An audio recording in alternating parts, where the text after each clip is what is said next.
자, 다음 주제는 어제 오랜만에 언론의 모습이 등장한 분이 있습니다. 그 얘기 좀 해보겠습니다. 황교안 전 대표입니다. 권력 폭주 막기 위한 정당방위였다. 검찰은 국회폭력 근절에 사회적 공감대가 있다. 패스트트랙 충돌 17개월 만에 첫 공판이 열렸어요. 그동안 뭐 참 우여곡절이 있었어요. 뭐 좀 미뤄지기도 하고. 근데 오랜만에 열렸죠.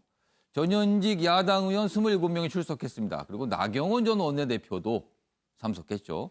가만히 있는 것 야당의 직무폭이다. 그래서 여기 사진 보시면 두 정치인의 모습이 이렇게 사진으로 나타나고 있습니다.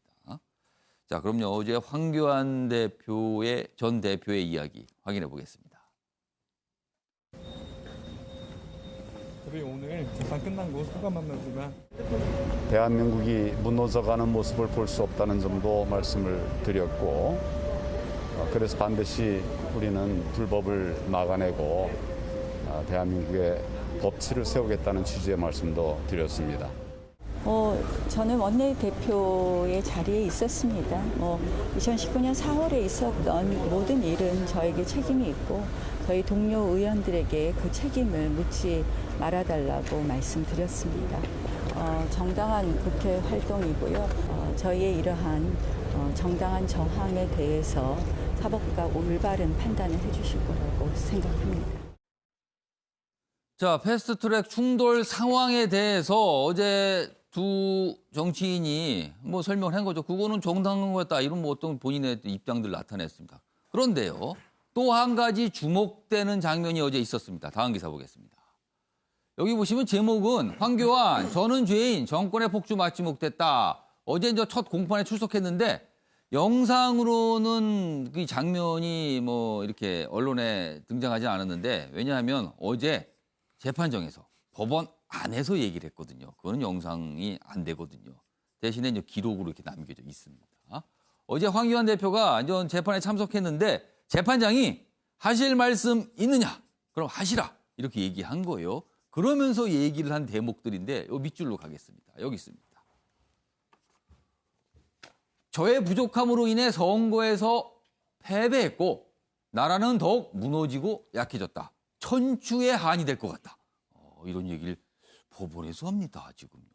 패스트트랙 이 충돌 이 사안 자체하고 조금 거리가 있어 보이기도 하는데요. 그리고요. 이어서 저는 실패했으나 야당을 외면하지 말아주시길 바란다. 그러면서 재판할 때 뭐 판단을 잘해주세요. 뭐 이렇게 호소를 한 거죠. 근데 이 얘기가 어떻게 보면 굉장히 정치적인 내용을 담고 있는 것 같아요. 그래서 이 내용. 이 윤시찬 변호사하고 장유미 변호사한테 이거 해석 좀 해달라고. 이 얘기가 무슨 뜻인지 해석 좀 해달라고 질문을 좀 미리 드렸습니다.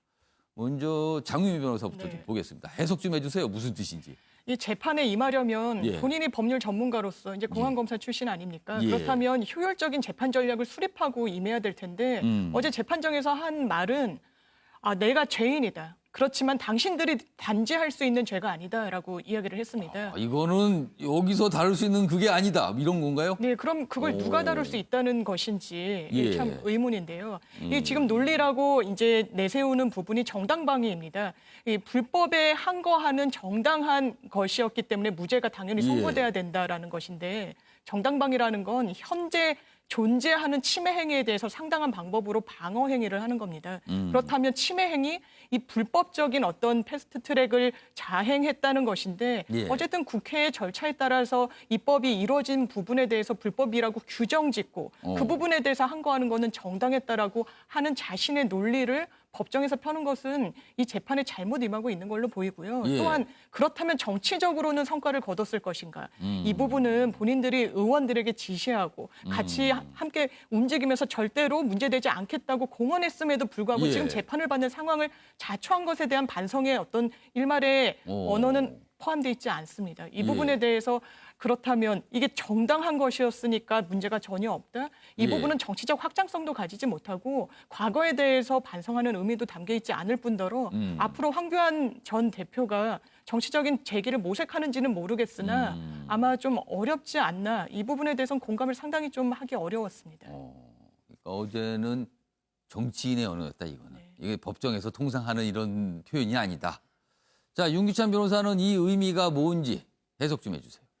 저는 어쨌든 법정의 법관에 예. 대한 그 호소도 그런 의미도 있었다고 봅니다. 왜냐하면 예. 이게 행위의 동기를 말하는 거고, 그러니까 반성은 이제 국민께 반성을 드린 거 아니겠어요? 그리고 법정에서는 이 행위가 떳떳하다라는 걸 밝힌 거, 오히려 관철을 못 시킨 것이 참 죄송할 따름이다 이런 취지로 말을 한 것 같고요. 이 재판이 상당히 길어질 것 같아요. 보니까 증인도 수십 명이고, 예. 그래서 뭐 6개월 이상, 뭐 1년 이상 갈 것 같이 보이는데, 그렇다면 본인의 정치적 행보하고도 맞물려 있단 말이죠. 시기상 보면. 그래서 정치적 행보를 위해서 내부적으로는 다 내 책임이다. 예. 내가 잘못한 것이다라고 하면서 어떤 지지층 내지 지지 세력에 대한 어떤 호소, 예. 이런 취지, 책임은 내 가지고 야당은 잘 됐으면 좋겠다. 예. 뭐 진심이었겠죠. 그래서 정치적 행보를 위한 말을 보탠 게 아닌가 이런 생각이 듭니다. 뭔가를 예고한 의미가 들린다는 거예요. 네, 그렇죠. 황교안 대표의 경우에는 사실 행위에 가담한 건 없어요. 예. 그러니까 당 대표로서 뭐 공모 이렇게 아마 예. 의뢰된 것 같은데 따라서 재판에서 여러 가지 발언의 기회가 그렇게 많지는 않을 겁니다. 예. 그래서 이런 기회를 이용해서 아마 그런 복잡한 심경을 본인의 계획과 관련된 복잡한 심경을 애둘러서 표현한 게 아닌가라는 생각합니다. 정치적 행보라 그러면은 정치적인 재기잖아요. 이제 전 대표 선거 패배 이후에 이제 물러나 있다가 뭔가 뭐 다시 행보를 한다는 거는 곧 정치적 재기인데 윤기찬 변호사가 보시기에는 정치적 재기 가능합니까? 어떻습니까? 아마 본인은 기도할 겁니다. 그런데 정치적 재기를 위해서는 예. 국민적 지지 호소 이전에 예. 당내에서 지지 세력 확보를 먼저 하려고 하실 거예요. 예. 그렇다 보니까 본인 때문에 이런 일이 벌어졌다라고 어쨌든 당대표였기 때문에 예. 그런 의원들의 생각이 있을 수 있어요. 예. 여기에 대한 먼저 추스림을 먼저 하고 그다음에 본인 지지 세력을 모은 다음에 또 다른 모색을 하지 않을까. 그 부분은 뭐 2년 후가 됐든 1년 후가 됐든 여러 가지 생각이 있지 않을까라는 생각합니다. 그러니까 재기를 할지 알지 모르겠다는 소리시네요. 지금. 재기를 위한 행동은 하실 거예요. 하긴 하겠지만 그게 어느 정도 효과가 나지 이거는 좀 지켜봐야 된다는 말씀인가요? 그래서 본인이 말씀하셨지만 부족함으로 인해 선거에 졌다 이렇게 얘기를 하셨거든요. 저건 예. 아마 진심일 겁니다. 그럼 그거에 대한 그 평가를 일단 받아야 되겠죠. 그 부족함이 채워줄 수 있는 것인지 그렇지 않은 것인지에 대한 당내 평가 및 국민적 평가를 받고 그 평가에 따라서 재기 여부가 결정되겠죠. 김지옥 교수님이 윤기찬 변호사 말씀 곰곰이 듣고 계신데 이 재기 가능성 여부 어떻게 보세요? 저는 어렵다고 판단하고요. 아. 왜냐하면 본인 말씀하신 내용이 그래요. 저는 예. 죄인입니다. 죄인인 이유가 정권의 폭주를 막지 못했다라고 말씀하시는 건데 예. 국민적 공감대가 약간 좀 떨어지시는 것 같은 느낌이 들어요. 왜냐하면 따지고 보면 정권의 폭주를 막지 못하게 한 건 국민적인 선택이었어요. 국민들이 180석 준 겁니다. 그렇다면 이렇게 이 논리로 따지면 국민이 죄인이 되는 상황이 돼버려요. 저는 어떤 단서를 잡으면 안 된다는 생각이 들어요. 정치인이 예. 정치의 어떤 이벤트에서 실패했다고 얘기하면 예. 100% 잘못을 갖다 수용을 하고 거기에 기반해서 올라가자는 생각이 드는 거고요. 또 하나는 본인께서 총선 후 5개월간 불면의 밤과 해안의 나라를 보냈다고 말씀하시는데 예. 본인께서 탄핵 총리였었고 대통령 직무대행을 했었고 야당 당대표를 했었고 삭발 당시 단식까지 했었어요. 근데 총선을 패배했습니다. 그리고 나온 다음에 첫 말씀이 저렇게 나오신다고 얘기했을 때 예. 그 당내에서도 마찬가지인 거고 국민도 마찬가지인 거고 이분들을 지지했을 때 미래가 있을 것인가?